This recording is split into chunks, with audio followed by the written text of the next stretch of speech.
Assalamualaikum teman-teman. Di sini saya ingin mereview buku yang berjudul Islam dan Evolusi pada bab 1 sampai dengan bab 3. Bab 1 menjelaskan konsep evolusi dengan cara menjelaskan prinsip-prinsip ilmiah evolusi. Evolusi adalah proses yang terjadi dalam biologis dengan melibatkan genotipe menjadi fenotipe. Bab ini juga membahas perbedaan antara evolusi dan pola evolusi, serta memberikan penjelasan dasar-dasar ilmu pengetahuan evolusi. Lalu, bab kedua membahas perspektif Kristen terhadap evolusi, mengatasi konflik antara ajaran Alkitab dan teori evolusi. Ini menyoroti konsep Adam dan Hawa, asal-usul agama Kristen, dan pentingnya teologis dan filsafat dalam memahami evolusi Kristen. Lalu, bab ketiga membahas keyakinan sebagian besar umat Islam bahwa Al-Quran adalah firman Tuhan yang murni yang diwahyukan kepada Nabi Muhammad SAW. Ada perbedaan antara Al-Quran dan hadis.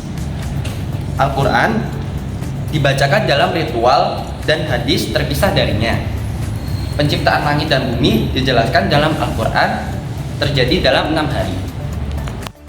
Selanjutnya, dalam bab 4 membahas tentang pentingnya memahami konsep evolusi dalam Islam dengan alasan bahwa konsep tersebut bukanlah entitas yang terpisah dari kajian agama, melainkan menjelaskan hubungan antara evolusi dan naturalisme, yaitu menyatakan bahwa evolusi tidak memerlukan ateisme.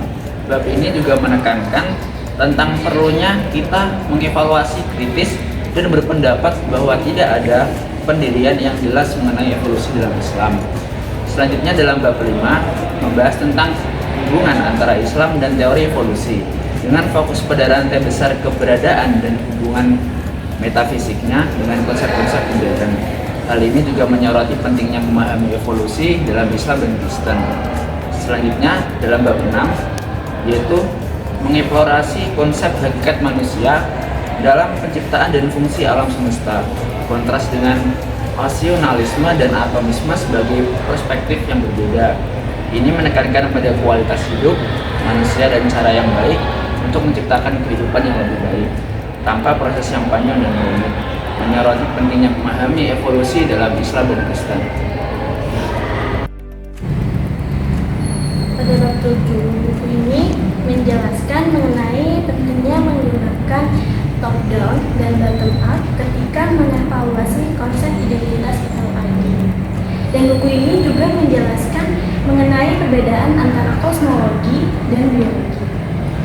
Pada bab 8, buku ini menjelaskan mengenai hubungan antara evolusi dan moralitas yang menyajikan etika evolusioner yang deskriptif, normatif, dan metaetis.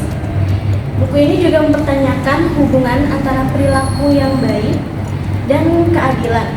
Juga membahas relativitas moral, mengeksplorasi perkembangan intelektual dalam etika evolusioner, dan membahas kesehatan sistematika, juga menekankan perlunya keselarasan antara moralitas dan hukum.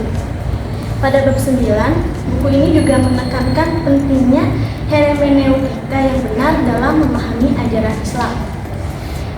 Penulis Suhaib menyebutkan Al-Ghazali sebagai teolog yang memberikan perspektif berbeda tentang teologi.